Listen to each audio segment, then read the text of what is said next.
మీ పిల్లల డాక్టర్ కళ డబ్బు వల్ల ఆగిపోవద్దు. కేవలం 18 లక్షల నుంచి MBBS విదేశాల్లో.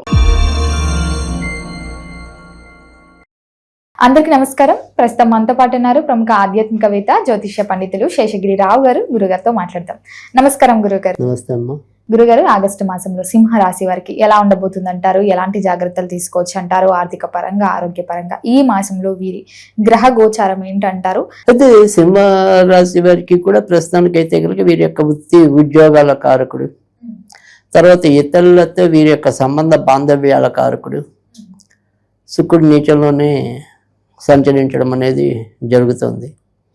అయితే ఒక్క విషయంలో ఏంటంటే కొంత శుభం ఫలితాన్ని ఇచ్చే దాంట్లో లాభస్థానంలో కుజుడు సంచరించడం అనేది జరుగుతుంది వీరికి.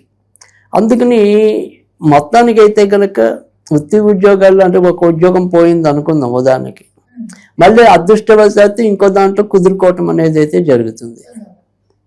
సో ఆ కుజుడు ఒక్కడు బాగుండటం చేత అంటే మిగతా గ్రహాల్లో ఎక్కువ శాతం అయితే కనుక ఒకటి శుక్రుడు నీచంలో ఉండటం అనేది, తర్వాత బుధుడు కూడా కొంతవరకు వ్యయస్థానంలోనే ఆగస్టు 22 వరకు వ్యయంలో సంచరించడం అనేది, తర్వాత పంచమాధిపతి కూడా ప్రస్తుతం గురుడు వ్యయస్థానంలోనే సంచరించడం అనేది.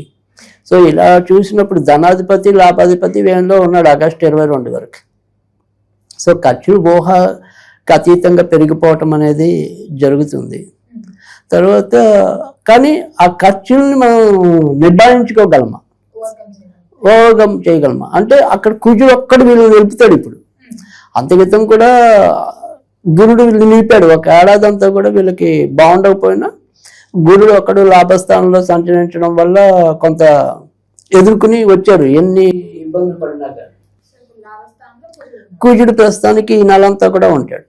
సో ఆయన వల్ల ఈ నెలంతా ఎలాగలా నెట్టుకొస్తారు అంతే తప్ప ఏ రోజుకి ఆ రోజే పరీక్షగానే ఉంటుంది.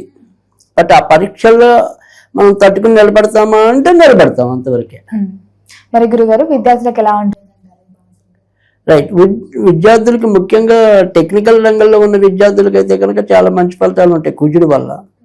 సో ఈ వైద్య విద్యార్థులు కానీ, తర్వాత ఈ ఆర్టిఫిషియల్ ఇంటెలిజెన్సీలో ఉన్న వాళ్ళకి కానీ, డేటా సైన్స్ వాళ్ళకి కానీ కొద్దిగా సానుకూలత తక్కువ ఉంది.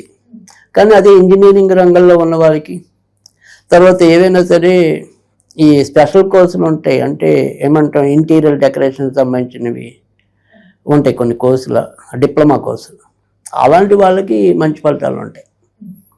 కానీ వైద్య రంగంలో ఉన్న వారికి, ఆర్టిఫిషియల్ ఇంటెలిజెన్సీలో ఉన్న వాళ్ళకి, డేటా సైన్స్ అలాంటి వాళ్ళకి అంత బాగుండదు.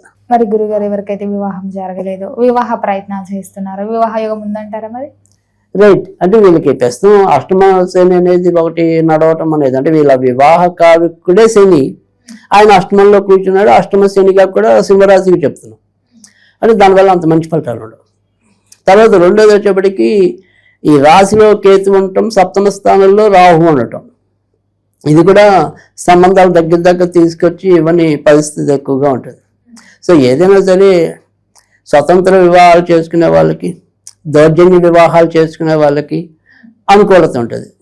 అంటే దౌర్జన్య వివాహాలు అంటే ఎక్కడొక్కడ అమ్మాయిని తీసుకుని వెళ్ళిపోయి అబ్బాయిని తీసుకుని వేరే చోట వెళ్ళిపోతూ అంటే ఆ ప్రేమలో కూడా దౌర్జన్య వివాహం అంటే గంధర్వ వివాహం అనుకోండి, ఏదైనా రాక్షస వివాహాలని మనకి వివాహ సంస్కృతిలో 4-5 రకాలు ఉంటాయి. ఓకే, మరి ఉద్యోగ రంగంలో ఉన్న వారికి ఎలా ఉంటుందంటారు? నిరుద్యోగుల పరిస్థితి ఏంటంటారు? కొత్త ఉద్యోగ అవకాశాలు దక్కే అవకాశం ఉందంటారా ఈ మాసంలో?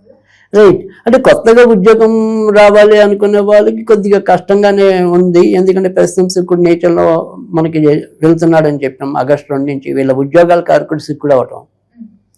తర్వాత రెండోది వచ్చేప్పటికి ఏంటంటే, కాకపోతే ఆ శుక్రుడు ఏమంటాం వీళ్ళకి ధనస్థానంలోనే నీచిపడి ఉన్నాడు.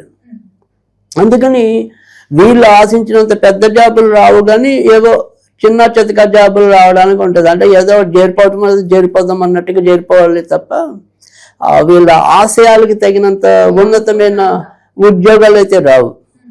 సో ముందు చేరితే అనుభవం వస్తుందనో, అసలు ఖాళీగా ఉండటం ఎందుకనో అలా చేరిపోవాలి రాజీపడి, కాంప్రమైజ్ అయ్యి.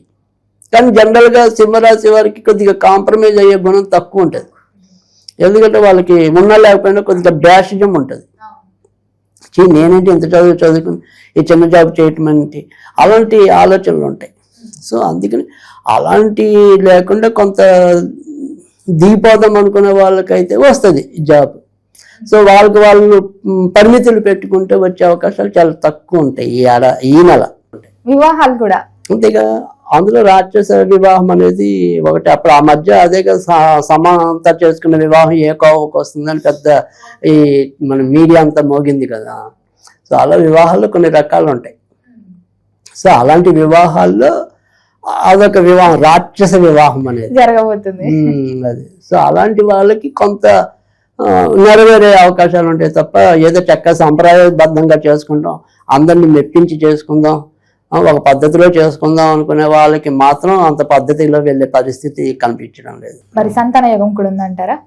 సంతాన స్థానాధిపతి వచ్చేప్పటికి గురుడు. సో గురుడు వ్యయ స్థానంలోనే ఉండటం అనేది జరిగింది. కానీ రేవతి నక్షత్రంలో ఉంటాడు కాబట్టి ఆగస్టు 22వ తారీఖు తర్వాత నుంచి ఆశ్లేష నక్షత్రంలో ఉంటాడు. సో ఆశ్లేష నక్షత్రంలో మనకి బుధుడు దాంట్లోకి వచ్చేది ఆగస్టు 22. సో ఆగస్టు 22 నుంచి మంచి ఫలితాలు ఉంటాయి సంతానం కావాలి అనుకునే వాళ్ళకి. సో పుష్యమి నక్షత్రంలో శని అష్టమంలో ఉన్నాడు కాబట్టి సంతానానికి ఇప్పుడు ఆగస్టు 22 దాకా ఈవెన్ సంతానం ఉన్న వాళ్ళకి కూడా సంతాన పరంగా ఏవో రకమైన చిక్కులు ఉంటాయి. సో అంటే వాళ్ళు మొండిగా ఉండటం కానీ, తిక్కగా ఉండటం, మధ్య మధ్యలో అనారోగ్యాలు వస్తూ ఉండటం. సో ఇవన్నీ ఆగస్టు 22 తర్వాత నుంచి ఉన్న పిల్లలు బాగుండడానికి, కొత్తగా పిల్లలు కావాలనుకునే వాళ్ళకి ఇద్దరికి సానుకూలత ఉంటుంది.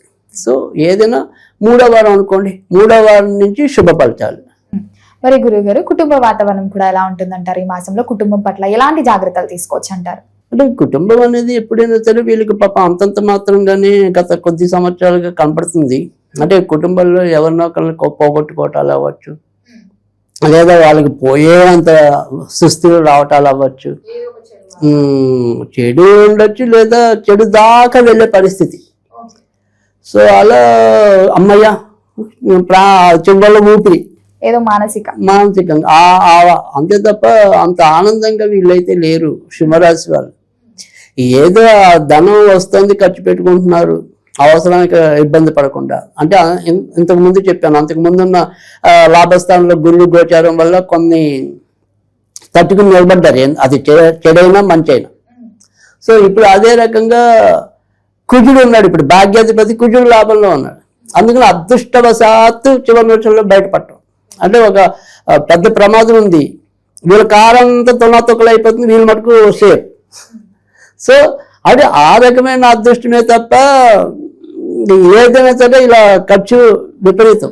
ఆర్థిక పరంగా ఎక్కువ ఖర్చు ఉందంటారా? మరి అంతేగా బాగా ఈ మాసమే కాదు, గత కొద్ది నెలలుగా ఇదే పరిస్థితి వీళ్ళకి. రేపు ఇంకో నెలలు చెప్పమని ఇంచుమించు ఇవే ఉంటాయి. సో ప్రతి నెల గురువు గారు ఇదే చెప్తున్నారంటే కొన్నాళ్ళు ఇవే ఉంటాయి. సో ఎప్పటిదాకా ఉంటాయంటే ఇంచుమించుగా ఉంటాయి, వచ్చే సంవత్సరం జూన్ దాకా కూడా ఉంటాయి. వీళ్ళకి ఇప్పుడు అర్ధాష్టమ శని నడుస్తుంది, అష్టమ శని నడుస్తుంది, అష్టమ శని నడుస్తుంది. తర్వాత ఎక్కువగా ఇప్పుడు మనకి ఉపయోగపడే శుక్రుడు వీళ్ళకి నీచంలో ఉన్నాడు. తర్వాత ధన లాభాధిపతి ఇప్పుడు ప్రస్తుతం వ్యయంలో ఉన్నాడు. సో ఏది పరిపూర్ణంగా మంచి ఇచ్చేలాగా లేదు. ఒక కుజుడు ఇప్పుడు అంటే ఒక ఏమంటాం, అన్ని లక్ష్ములు పోయినా నాకు ధైర్యలక్ష్మి ఒకటి ఉంటే చాలు అని చెప్పాడు అప్పుడు ఆ మహారాజు. ఆ ధైర్యలక్ష్మిని అంటు పెట్టుకుని మిగతావన్నీ జయించాడు. సో అలాగే ఇప్పుడు వీళ్ళకి భాగ్యాధిపతి ఒకడు ఇప్పుడు బాగున్నాడు అక్కడ లాభస్థానంలో.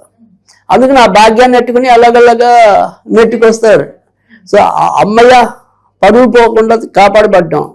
లేదు మా అమ్మగారు ఈ వ్యాధి వచ్చినా మళ్ళీ బయటకు వచ్చారు, అలా తృప్తి పడాలే తప్ప ఏదైనా సరే కొంతవరకు ఫైట్తోనే ముందుకెళ్లే పరిస్థితి సింహరాశి వాళ్ళకి ఎక్కువగా ఉంది.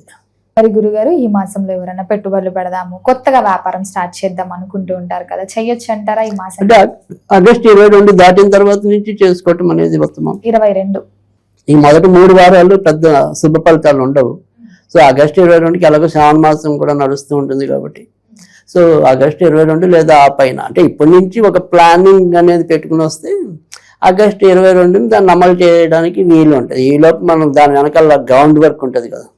సో అలాంటివన్నీ ఒక్కొక్కటి పేర్చి పెట్టుకుంటే అప్పుడు 22కి సెట్ చేసుకోవచ్చు. మరి గురుగారు, ఓవరాల్ గా అన్ని రంగాల వారిని పరిశీలిస్తే వీరికి ప్రథమార్థం బాగా కలిసి వస్తుందంటారా, ద్వితీయార్థంలో కలిసి వస్తుందంటారా? అంటే ఏదైనప్పటికీ కూడా ఇంచుమించుగా ఒకే ఫలితాలు ఉన్నాయి. మరింత బాగుంటాం అయితే మాత్రం ఆగస్టు 22 నుంచి ఇంకొద్దిగా బెటర్. ద్వితీయార్థంలోనే బాగుంటుంది అంటారు సో అమావాస్య తర్వాత. ఎందుకంటే సూర్యుడు కూడా సత్యత్వంలోకి ఆగస్టు 17 నుంచి చేరుకుంటాడు. బుధుడు కూడా సింహంలోకి ఆగస్టు 22 నుంచి చేరుకుంటాడు. సో ఎలా చూసుకున్నా మొదట అర్ధ భాగం కన్నా కూడా తర్వాత క్రమేపీ రెండో అర్ధ భాగం నుంచి మరింత మంచి ఫలితాలు సింహరాశికి ఉన్నాయి. గురుగారు, మరి మొత్తం మీద ఈ మాసంలో ఏ దైవ నామస్మరణ చేస్తే బాగుంటుంది అంటారు? ఎలాంటి పరిహారాలు చేసుకుంటే సింహరాశి వారికి ఈ మాసం కలిసి వస్తుంది అంటారు?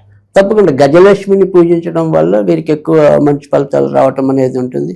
సో వీళ్ళకి అపకీర్తి కలగకుండా ఉండడానికి, తర్వాత మనం ఇందాక చెప్పుకునే అంత డబ్బు వచ్చినా కూడా అంటే గజాశైర్యం అంటాం. అంటే ఏనుగు అంత అవసరం వచ్చినా కూడా అది వీళ్ళకి నిలుస్తుందో లేదో తెలియని పరిస్థితి వీళ్ళకుండే ఖర్చులు. సో అందుకని గజలక్ష్మిని పూజించడం వల్ల చాలా మంచి ఫలితాలు రావటం అనేది ఉంటుంది. సో అష్టలక్ష్మి స్తోత్రంలో గజలక్ష్మికి సంబంధించిన స్తోత్రం చదవటం వల్ల చాలా మంచి ఫలితాలు ఉంటాయి. గురుగారు, మొత్తం మీద ఆగస్టు మాసంలో సింహరాశి వారికి ఎలా ఉంది, ఎలాంటి జాగ్రత్తలు తీసుకోవాలో తెలియజేసినందుకు ధన్యవాదాలండి.